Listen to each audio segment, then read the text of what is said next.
Good day, good day, good day, good day, good day, and welcome to our session. I pray everybody who's joining me is joining me well, wherever you're joining from, whether you're joining us from Facebook. I know we have a Facebook audience in today's session. Let me see in the chat if you're joining us from Facebook with a hello. I'm joining from Facebook. If you're joining us from another platform outside of Facebook, let us know where you're joining us from, whether that be YouTube. We know we have a YouTube stream going on today as well. So if you're joining us from YouTube, congratulations for being inside of the house. Let me get some comments in the house so I know you guys are joining us and where you guys are joining us from. Now, in today's session, guys, we've got a lot to cover and we don't have that much time. So as I've mentioned, first thing I want to do is first and foremost just welcome you all into the house for getting into the right place for today's session. Now, throughout today's session, we're going to be talking about a number of things. We're going to start today's session first and foremost by sharing with you guys what we covered last week. That's going to be our little recap. And then straight after we go into the recap of what we covered last week, we're then going to be going very quickly into our success showcase for today's session. Then the moment we finish our success showcase, we're then going to go into something very, very interesting as we're going to be speaking about today's topic, which is Nehemiah's blueprint, okay? Now, some of you may know the story of Nehemiah from the Bible. Some of you may not. It's okay, all right? What I'm going to do is I forgot to literally grab my Bible. My Bible's over there, so I'm going to have to go and grab that from the other side of the studio. But we're going to be talking about Nehemiah's specific blueprint, the strategy that Nehemiah used in order to succeed and renovate or re-energize and renovate the walls, okay? Now, he renovated walls, but for many of us who are in the property space, we're going to be renovating houses. And I'm going to be talking about the 3 specific ways that properties can grow in value, and specifically the only one way out of those 3 ways that you want to be focused on. So without further ado, let me get my Bible. Whoops. So we can jump straight in.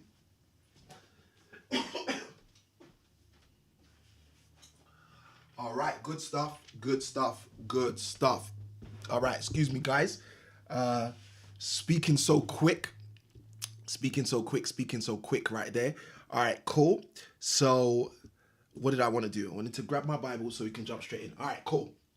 So now that all of that has been shared, what we can do now is we can jump into what we're going to be covering in today's session. But before we do that, I just want to give you guys a quick recap into what we covered in last week's session. Now, for those of you who were with us last week, you may or may not remember that what we spoke about last week was specifically King Solomon, okay? And in last week's session, we covered King Solomon's approach to wealth management and wealth creation through means of property investment, okay? So if you was with us last week, just write I was in the comments. If you are someone who was with us last week, just write in the comments I was. And for those of you who are just jumping in right now, let us know where you're joining us from as well. If you're just jumping in right now, let us know also where in the world, in the UK, in Europe, in the US of A, in Australasia, in Asia, wherever you are joining us from, let us know where you're joining us from now. So last week, we covered King Solomon's strategy to build wealth.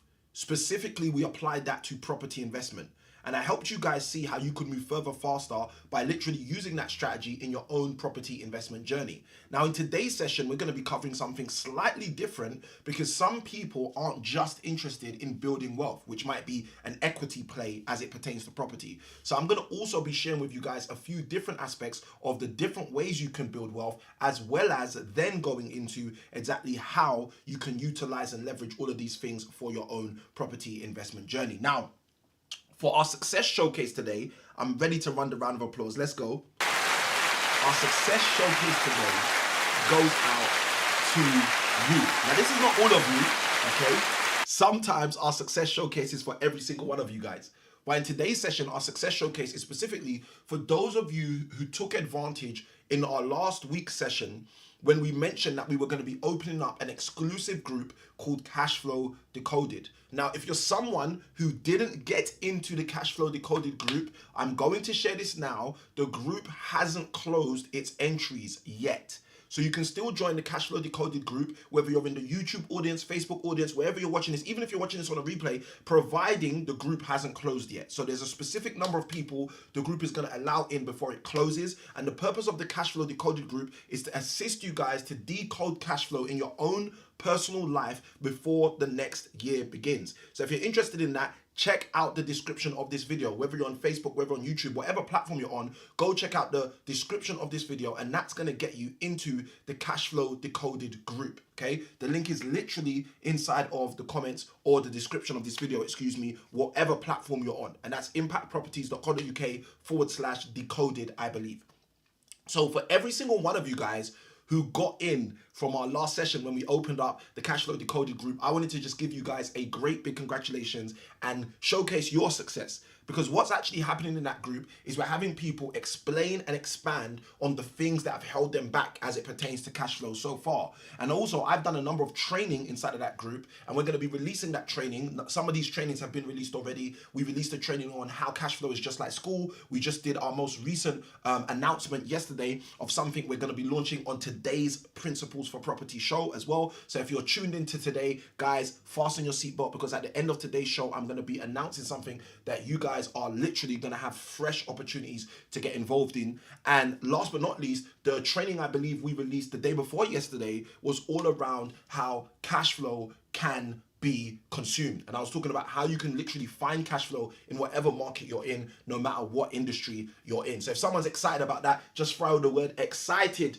in the chat. For whoever's excited about that, throw the word excited in the chat. Now, I'm going to take this off so I don't get too hot throughout today's session, and we are going to jump straight into today's class. Now, I shared with you guys what we covered last week. Last week, we looked at King Solomon specifically. And as we looked at King Solomon last week, we looked at his principles and his approaches to building wealth. Now, in today's session, as mentioned, we're going to be looking at something slightly different. We're going to be looking at a different character from the Bible, and we're going to be looking at how this particular character has set things up in order for us to win. Now, the thing that's interesting is if we use the exact strategies that this particular person I'm going to be talking about today, who is Nehemiah, who wasn't a king, but definitely served under a number of kings, and a specific king he served under was a king that allowed us to have the revelation revealed, the blueprint revealed, that I'm going to be sharing with you guys today. Okay, so Nehemiah is who we're going to be covering in today's session, and I want you guys to literally fasten your seatbelt so you can understand exactly how Nehemiah was able to do something that many people are unable to do in their property investment journey, but I want you to be able to do. Okay, and the reason I want you to be able to do this is so you can do exactly what we covered in our last week's session, which is be able to generate cash flow at a whole new level. And specifically in today's session, we're going to be talking about profits, but I'm going to break it down in terms of how this works and how it most importantly can work for you. So today's session, for those of you who like getting your notepads, iPads, tablets, stylus, pen, papers, everything you need to succeed, we're covering Nehemiah's blueprint, and specifically we're talking about the renovation blueprint that works to create property profits. Because there's a lot of people out there who want to generate profits from property, but they have no idea how to do it. So what I'm going to show you in today's session is exactly how you can do it. And if that's you, if you're somebody who's saying, Sam, you know what, I've been waiting for a session like this, I really want to see how I can start generating more profit, I want you to say, I am, or that's me in the chat as we jump onto the board. Now, the first thing I want to do is I want to explain a very simple concept, which is going to be super helpful for all of us. And that concept is the fact that there are only 3 types of money that you can make in property. Okay, so I'm going to ask you if you heard what I said, because I'm going to share it one more time. There are only 3 types of money that you can make in property. So what I'd like you to do is throw in the chat, wherever you're joining us from, how many types of money can you make in property? Okay, I want you guys to let me know so I know that you guys are with me, you're paying attention, and you get this, okay? Because there are only a specific type of money, there's only a specific number of types of money that you can make inside of property. Now, one of the big problems is some people assume that when I say that I'm saying there's only one way or 2 ways or 3 ways to make money in property. And that's not what I'm saying, okay? And the evidence that that's not what I'm saying is this program that I created called 30 Ways in 30 Days, okay? And when I created this program specifically for one purpose, and that one purpose was to showcase to people that there are multiple ways to generate revenue in property. Okay, there are many ways. There's over 30 ways. This program, 30 Ways in 30 Days, was to show people 30 of those ways. Okay? And this is a program that if you guys are interested, you can just write in the comments interested or hashtag replay interested. And then me and my team will get you a link for you to be able to get that, right? So I created a program a number of years ago called 30 Ways in 30 Days to showcase 30 different ways people can make money in property. But Samuel, you just said there are only 3 types of money you can make in property. And I'm so glad that you connected those 2 dots. So although there are multiple ways you can make money in property, there are only 3 types of money you can make in property. So what we're going to do to start today's session is I'm going to show you what those 3 ways are. Because if I don't show you what those 3 ways are, you're not going to be able to be equipped to start tapping into the profit revenue streams that we're talking about. So in property, effectively, as mentioned, there are only 3 types of money you can make in property. Now, I usually illustrate this with this diagram very simply. Now, the type of money that most people would have heard me talk about is effectively cash flow, okay? And the reason why most people hear me speak about this is because I know the people I'm created to help. The people I'm created to help are people who are either stuck in an employment situation, which they know they don't want to be in anymore. And these people are people just like who I was 6, 7, 8 years ago in 2015, when I was in a position where I was working full time. Me and my wife had 2 children, and my wife was working full time, and we really loved the children we were working with because we both worked in schools, but didn't like the politics that we had to work through. And that's what was going on in the schools that we were working in. So cash flow is the residual recurring revenue that you and I have at our disposal. It's the only type of money you can make in property that can replace your income, because it's the cash, it's the money that keeps on coming. So cash flow is one of the 3 types of money you can make in property. Now, the first one, which is one I talk about quite a lot, is E, known as equity. Okay? Now, unfortunately or fortunately, this is the one that most people who get into property focus on. And because of that, they assume that they know what they're doing in property because they're generating some form of equity. Now, to give you a quick example of how equity works, so you know exactly, okay, Samuel, I get what equity is. In the year 2017, my wife and I bought a property that was valued at £240,000, okay? So a Rick surveyor saw this property, went through the whole property and said, you know what, all day, every day, this property will sell for £240,000. But the interesting thing is, a couple of months after that valuation, my wife and I didn't buy that house for £240,000. We actually bought that house for £136,000, okay? Now, if you look at the difference, that's a difference of £104,000. And the moment we signed that contract and locked in that property at £136,000, what we actually did is we locked in, we secured £104,000, but that was in equity. Okay. Now you might be thinking, Samuel, that's £100,000 you've added to your net worth. If you do that 10 times in a year, you become a millionaire. Yes, you're totally right. However, you've become an equity millionaire. And what that means is you can never, ever use that money as its equity to pay for your school fees for your children. You can never use that money to pay for your spouse to go to university. You can never use that money literally for anything. Why? Because the purpose of equity is for it to stay in property unless you use it in another way. So my definition for equity that I give to people for them to understand its place in the ecosystem is equity is money stuck in bricks. Okay, that's what it is. It's money for sure, but it's money that's stuck in bricks. So what that basically means is if you have an intention or an endeavor to utilize that money, you have to get it out of the bricks before you can do that. If someone understands what I'm talking about, just write in the comments, I do. So cash flow is the residual recurring revenue that we have at our disposal. Equity is the money that is stuck in bricks. But then the third type of money you can make in property, which I call the second, but it's the third in the order I'm explaining today, is known as profit. Now, one of the good things is our good friend, I don't know if you've listened to him, but Jim Rohn, he used to say an amazing statement. He used to say profits are better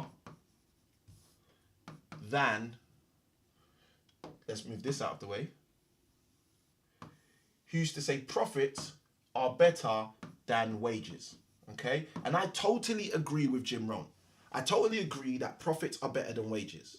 But the fundamental reality is profits are better than wages, as Jim Rohn would say, but as Samuel Akan-Wynne would say, but that only applies in stages.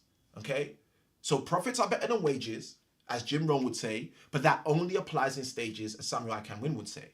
Now, why would I say it only applies in stages? Because if you have a job and that job is paying you every single month and you want to get out of that job, you're not going to get out of that job succinctly and swiftly if you're focused on profit strategies. Okay, so this session today, although it's going to be beneficial and helpful and assisting for most people who are tuned in, it's not going to be relevant for everybody because some of you are trying to replace an income. So if you understand that just right, I understand in the comments so I know that I'm speaking to the right people.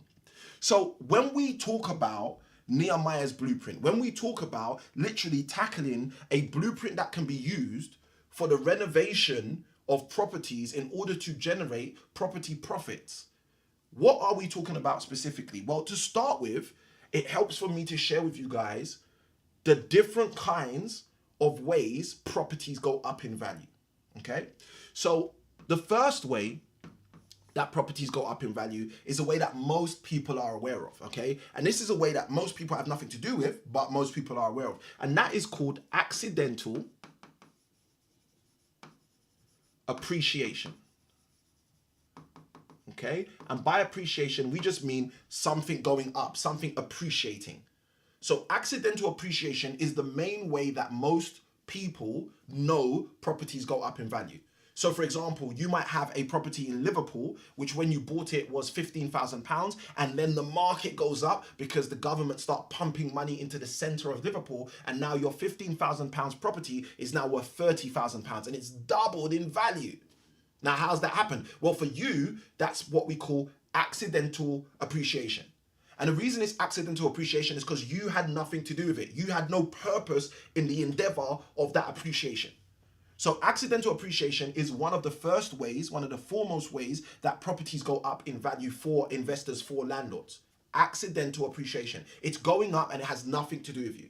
Now, I'm going to be very transparent and say this. This is the worst way that you want property prices to increase if you own a property. Because this has nothing to do with you. This is out of your hands. You have no input in this. And if this doesn't happen, you are the only person who doesn't get to benefit from it. All right? If you understand what I'm talking about just right, I do in the chat. Now, let's go deeper. The second way that properties can appreciate in the world of property is through what I call average appreciation. Okay? Average appreciation. Now, average appreciation is an interesting strategy or approach or way that things go up in value. And the reason I say that is because many people go through steps or processes. Many people implement endeavors thinking that based on what they've implemented, they're going to get great appreciation. And what happens is they don't get a great appreciation. Instead, they end up getting exactly what we've put here. They end up getting average appreciation. Okay? Now, here's a great question. Samuel, how can I end up with average appreciation when I'm intending or working on or doing things to get real appreciation? And I'm so glad you asked. And it's really simple. It's because you're not clear on the things that force appreciation. It's because you're not clear on the things, the one or two little micro things that can guarantee appreciation, okay? So let me give you a quick illustration of what average appreciation might look like. Average appreciation might look like you go on a property course and they tell you about a strategy. Let's say the BRR strategy, the buy, refurbish, refinance, and rent strategy, okay? So you go on a course and they tell you, look, you can buy a house, you can refurbish that house, you can refinance that house, and then you can rent out that house. That's the BRR strategy, right? And because you've heard of that strategy, you think to yourself, you know what? That's great. You know what? I went on this course. They told me about the BRR strategy. I'm going to buy a house. I'm going to refurbish the house. I'm going to refinance the house, okay? So you go buy this house. Now, in terms of the buying the house, you get that done, fine. But then you get to the next stage of refurbishing the house. And you say, okay, well, what do I want to do? How do I want to refurbish this house? Okay, and that's an easy question to answer. So you say, okay, I'm going to refurbish this house. And the way I'm going to refurbish this house is I'm going to do, let's say, refurb. You say, I'm going to do a new kitchen. And I'm going to do a new bathroom. Okay? So you've gone out of your way and you've given this house a new kitchen, and a new bathroom, because that's your renovation. Okay, someone write in the comments the word renovation. You've given this property a new kitchen and a new bathroom. You've done your renovation. Now, here's the only challenge with that. The only challenge you're going to have with this new renovation you've done, is that what you've done in the world of property, okay, and most people don't even speak about this, so you've probably never heard this before, but what you've done in the world of property is what I call restoring value instead of adding value, okay? And this is what Nehemiah literally reveals to us as well. You've restored value. Now, you might say, Samuel, how do you know I've restored value instead of added value? I'm going to tell you why, okay? The reason why this form of a refurbishment is a restorative refurbishment is because the kitchen was already there. The reason why this sort of refurbishment is a restorative refurbishment rather than an adding value refurbishment is because the bathroom was already there. Now, please understand, I'm not saying to you that unless you add new aspects to the property, you are not adding value. But what I am saying to you is that every time you restore aspects of the property, you are not necessarily adding value. Okay? And this is a very important thing to understand, because this is where a lot of so-called quote-unquote property investors go wrong. Many so-called quote-unquote property investors are doing exactly what I'm speaking about here, and this is the problem that they're having on their property investment journey. They're having the problem of not knowing how to add value, and instead all they're doing is restoring value. Now, if you understand that there's only 3 ways that prices of property can increase. One of them is accidentally, nothing to do with you. The second is averagely, which is got entirely to do with you. You should understand that you want to choose which one of these you're going to endeavor to engage in. So if you're choosing to get accidental appreciation, by all means, go out there, buy properties and just wait and hope and whatever, suck your thumb or touch wood or whatever you do, which helps you believe that luck's going to be on your side, all right? If you're choosing to have average appreciation, then go and do what they teach you on most of these property courses. Go buy a property and go and restore value, and then basically just get the heartache or the headache when the valuer says to you, oh, that's only the same or 10, 20,000 more, which is basically the same amount of money you've just invested to literally get that refurb done, okay? So these are 2 of the ways. Now, the third way is going to reveal exactly what we want to teach you guys in the session. So this is where I want to go into this. Now, the third way is not accidental appreciation, because you're not going to get this appreciation by accident. The third way is not average appreciation, because this doesn't create average returns ever. And the third way is accelerated appreciation, okay? Accelerated appreciation. Now, what is accelerated appreciation, I hear you asking, okay? Accelerated appreciation is where you are forcing the value of the property upwards. This is where you're making sure that you're generating real returns, okay? And in order to describe this to you, in order to break this down to you, in order to give this to you in such a clear and succinct way, what I'm going to do is I'm going to jump into the Bible and show you exactly how Nehemiah kind of alluded to this. This is in Nehemiah chapter 2. That's where we're going to go to, Nehemiah chapter 2, and I'm going to be reading specifically verse 18, okay? So if you've got a Bible, you can go there with me as well. And guys, those of you who don't know, the principles that I derive in order to successfully invest in property, the principles I teach and train in order to assist my clients, my friends, my family to effectively succeed in property, I find them from the pages of the Bible, right? So let's jump in. Nehemiah chapter 2. Now, if you don't know Nehemiah's story, here's a quick rundown, okay? Because I want you to understand exactly how this works. Quick rundown of Nehemiah and his situation. So Nehemiah is a servant in a kingdom which is outside of Jerusalem. And Jerusalem is where Nehemiah is originally from, is where his people are from. And whilst Nehemiah is serving in this king's palace, word gets to him, he finds out that his nation of Jerusalem has been destroyed, okay? It's been left in ruins. But the problem for Nehemiah is Nehemiah reads the Bible, and he knows according to the Bible or the Torah, which is the Old Testament, he knows according to the Torah that Jerusalem is going to be rebuilt. So he says to himself, hold on a minute, if Jerusalem's going to be rebuilt, and I know that's the truth, and that's 100% guaranteed, that's what the truth, the book of the truth tells me, wouldn't I want to be a part of the rebuilding? And he basically says, of course I would. And then he approaches the king in the nation he serves and asks that king for permission to go back to Jerusalem and rebuild the walls in Jerusalem. Now, the beautiful thing that happens is the king doesn't just say yes. The king not only says yes, the king also writes Nehemiah a letter of permission and also provides him with resources to go as well.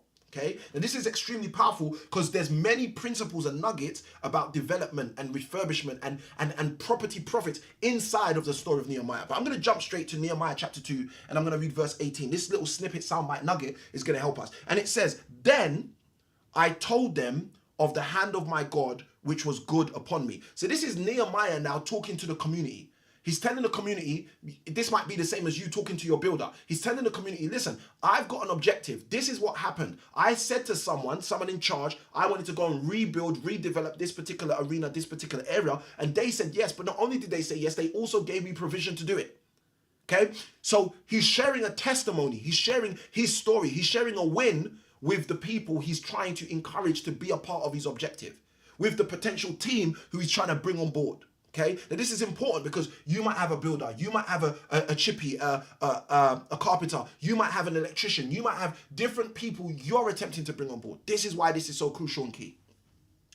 So it says, Nehemiah chapter 2 verse 18, then I told them of the hand of my God which was good upon me. As also the king's words that he had spoken unto me. And they said, listen to this, they said, let us rise up and build.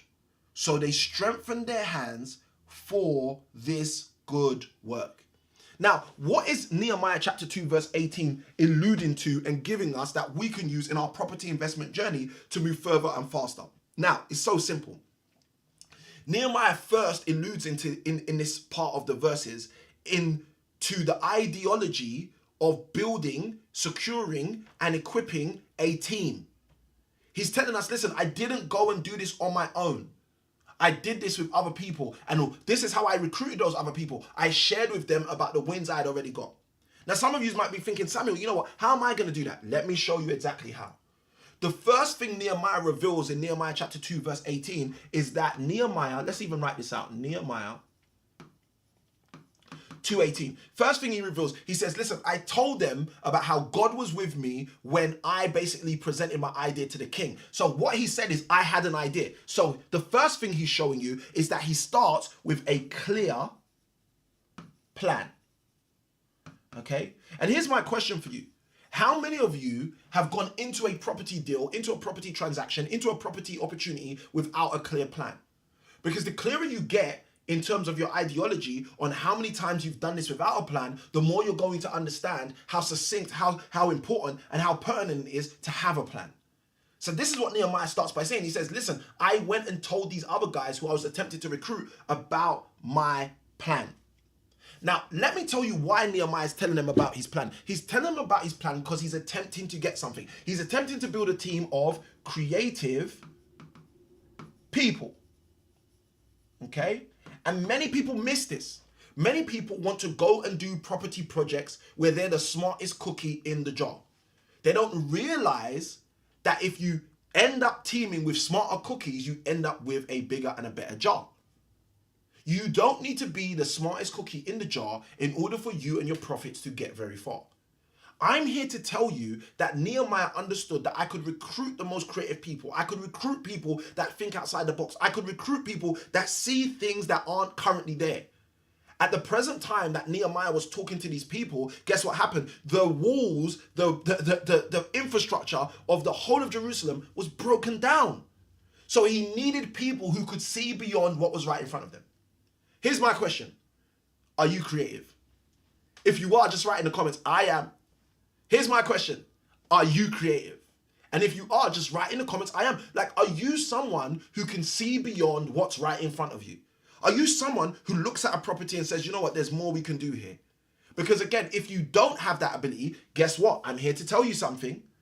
If you don't have that ability, you are in the most common position to end up in a place where you end up with average appreciation. If you don't have the ability to have creativity to see beyond what's already there, you're in the most likely predicament to be someone who's going to say to yourself, I was looking at this property and I realized from this property that I could refurbish the kitchen. I realized from this property I could refurbish the bathroom. I realized from this property that by having a new kitchen and a new bathroom, that would be a great refurbishment for me to now refinance and rent. But the only problem is when you go to refinance, you're going to have a problem. Potentially even equally, when you go to rent, you're going to have a problem. Because what you're going to find is that the refinancing is going to be based on the valuation where all you did was add value. Where all you did, we're getting there, where all you did was restore value instead of actually add value, which is the name of the game. So this is the key to understand. If I am going to get out of the slump of accidental appreciation, if I'm interested in elevating past average appreciation, I'm going to have to be wise enough to learn how to get accelerated appreciation. And I'm here to tell you that there are 3 core things that need to take place in order for you to start to have accelerated appreciation. The first one is you need a clear plan. Okay? You need a clear plan. Someone make that declaration in the comments. I am going to have a clear plan. Someone make that declaration in your journal. Take your pen, take your paper, take everything you need to in order to succeed and write down, I am going to have a clear plan. Going into 2025, I'll have a clear plan. Going into the year ahead, I'll have a clear plan. Finishing this year, I'll have a clear plan. For the rest of my life, as it pertains to property and generating profits like Nehemiah, I am going to have a clear plan. Someone make that declaration.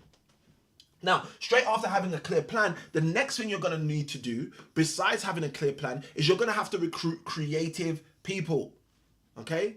So someone make that declaration. I will recruit creative people. Someone write that down in your journal. I am going to recruit creative people. Going into the year ahead, I am going to recruit the most creative people as it pertains to the success I want to make, as it pertains to the business I'm going to do, as it pertains to the next property project I'm on.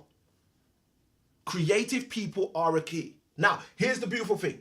If you have a clear plan and you recruit the right creative people, you open up yourself for the third part. And the third part is my favorite part. And the third part is for you to generate calculated profits. Now, calculated profits are a direct byproduct of having a clear plan, according to what Nehemiah has shown us, but not just having a clear plan, also being someone who can recruit creative people.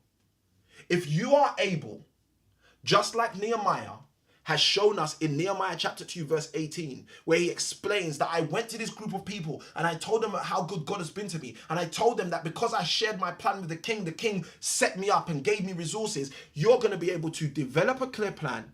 You're going to be able to recruit creative people, which ultimately will allow you to start to get calculated profits. Now, I pray that you've got value from what we've shared in today's session, but there's more. Some of you might be thinking, Samuel, but what particular ways can I use to literally generate those profits? And I'm going to share with you 3 quick ways in order for you guys to be equipped to see, okay, so I get what you're talking about, Samuel. Now, one of the quick ways is garage conversions. Okay? Where you can take a property, an existing property that comes with a garage. And you can recognize that, hold on a minute, the garage produces a value, maybe for a vehicle, but a bedroom produces more value for a human being. So by virtue of converting a garage, you can take your property profits and accelerate them. If someone's getting this, just write I am in the comments so I know that this stuff is good and you guys are getting it. So garage conversions are just one of the 3 I'm going to share with you guys that can be utilized in order to help you guys move further, faster in your property investment endeavors, okay? So that's one of them. Now, let's go into a second one because I want you guys to see exactly how this can work for you even more, okay? So outside of garage conversions, another thing that you can tap into is splitting rooms, okay? Splitting rooms. Taking a 1-bed, turning it into a 2-bed. Taking a 2-bed, turning it into a 3-bed. Taking a 3-bed, turning it into a more bed, okay? Now, not more bid, more bed. All right. Hopefully you guys got that. Now, why am I saying this? Let me share with you why I'm saying this. I'm saying this because I have clients, I have students. I'll give you one of them as an example, Reginald and Nana. Okay, husband and wife team who joined our coaching program about a year, just over a year ago. And when they joined our coaching program, they owned no properties. But we shared with them this concept through our 5-day cash flow creation week of splitting rooms. And they've been able to go and buy an apartment in London and split the rooms and then refinance that property for a higher value in order for them to now be renting that property for much more revenue. Guys, splitting rooms is a key. Garage conversions are a key.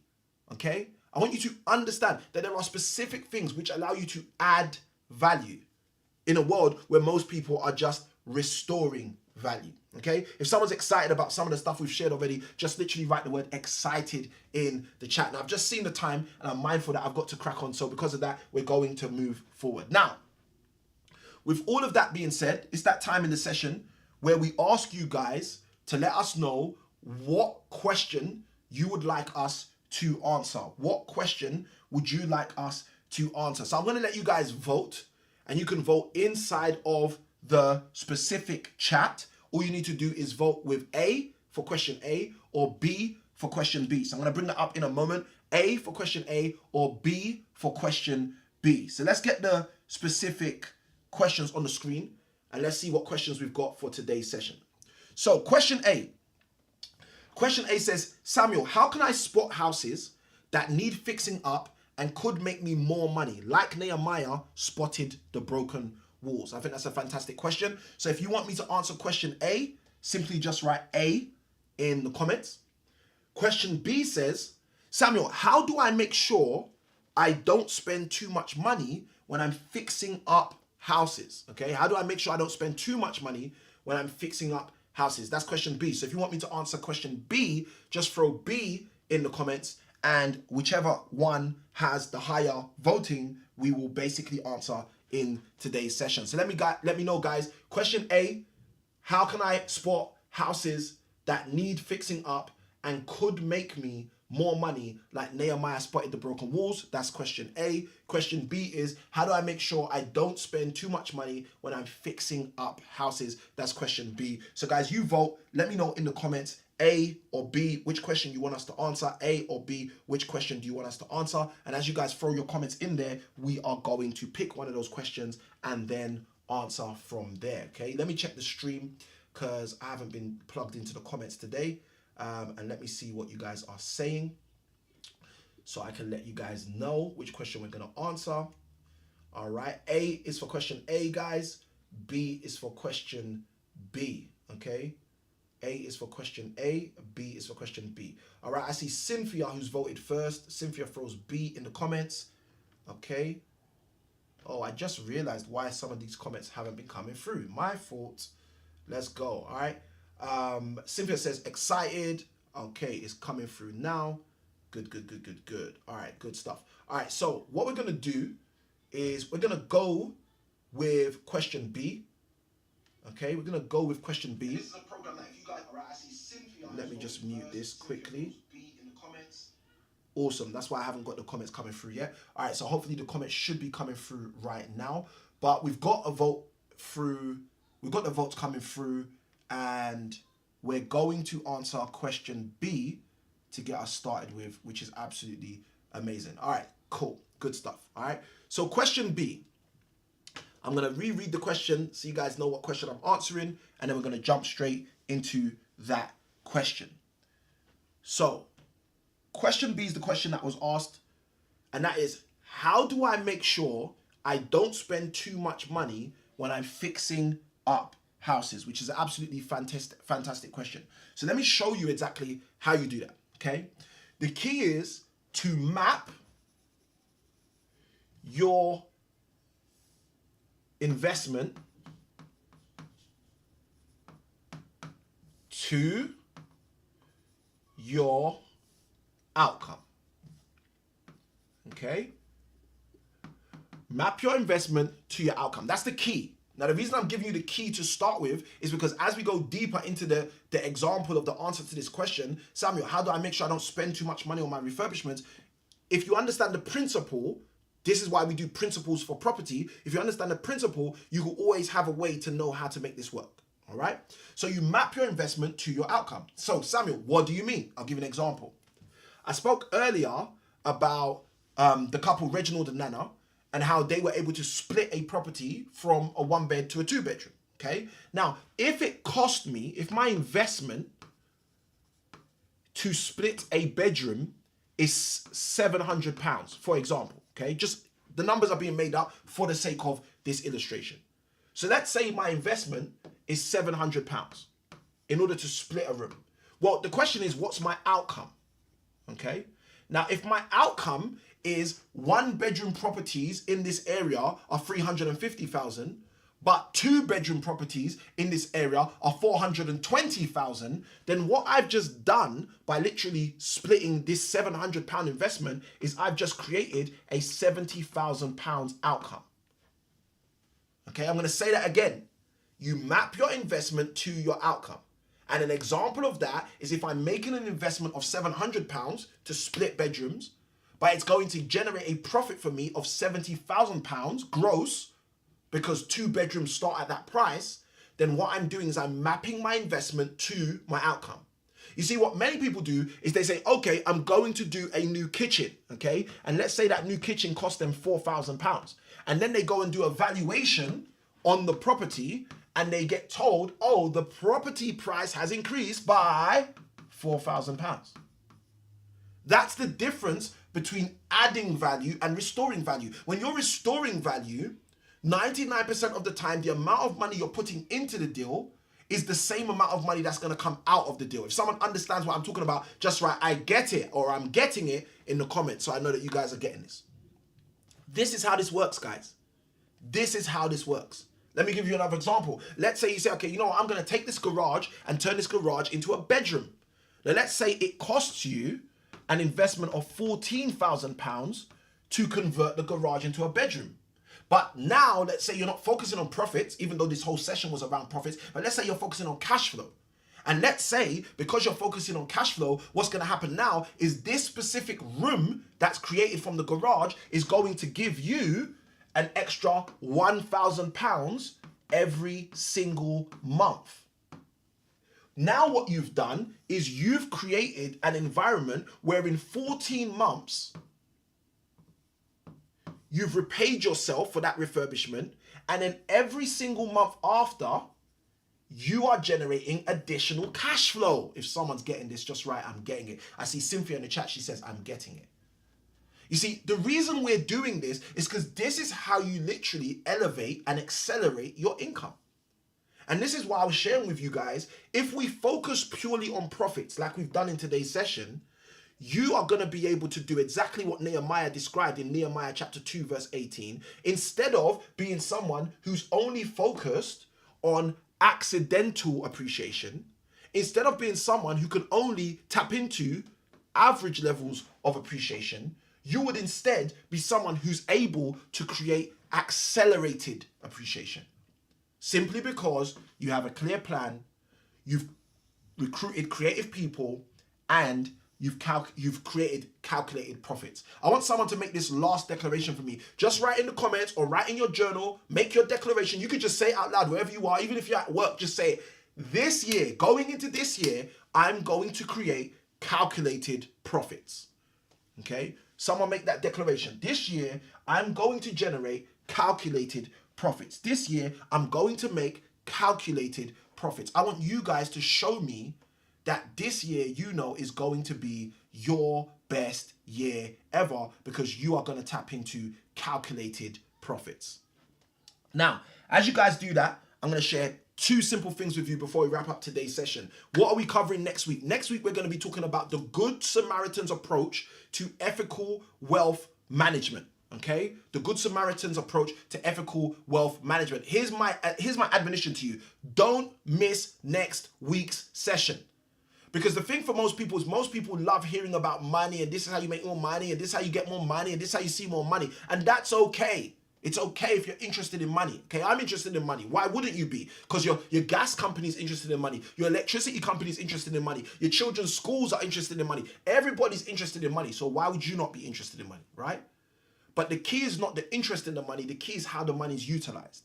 Are you utilizing your money to change things, to create an impact, to help people, to move people further, faster? Or are you using your money just to basically become addicted to things that are never going to help you? Okay? Hopefully you guys are getting it. I see Cynthia says, I'm getting it. Good.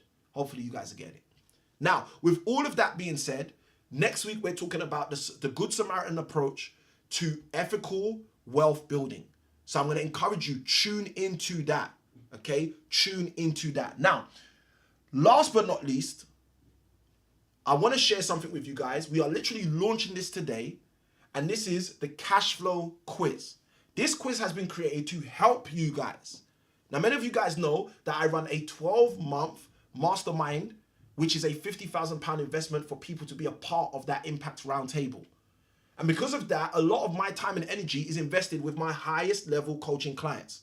I also have additional coaching programs outside of that, as well as our Cash Flow Creation Week that some of you guys have been on. And if you haven't been on the Cash Flow Creation Week, check out the description on this video, whether it's on YouTube, whether it's on Facebook, and join our upcoming Cash Flow Creation Week. But the point I'm saying to you is because a lot of my time, my actual physical time, is invested with my highest level clients, I don't always have the time to literally jump and rock out with you guys on these sessions. So what my team and I have done is we've created the cash flow quiz so you guys, no matter what stage you're at, no matter what level you're at in your property investment journey, you can get insights, you can get hindsight, and you can get foresight so you in your own life can start to have oversight in cash flow creation. And the way we're going to do that is with the cash flow quiz. And if you're interested in taking this cash flow quiz, it's absolutely free. You can take it. You can share the link with your friends and family. You just go right here to the link impactproperties.co.uk/cash flow quiz. That's impactproperties.co.uk/cash flow quiz. That is impactproperties.co.uk/cash flow quiz. Now, if you're someone who's a bit more tech savvy, you can take a screenshot right now of this page. And as you take a screenshot of this page that you can see right now, you can literally scan that QR code and utilize that to go and take advantage of the cash flow quiz. Now, guys, with all of that being said, it's been an absolute pleasure adding value to you guys. What I want you guys to do is literally share inside of the comments, whether you're joining us on Facebook, YouTube,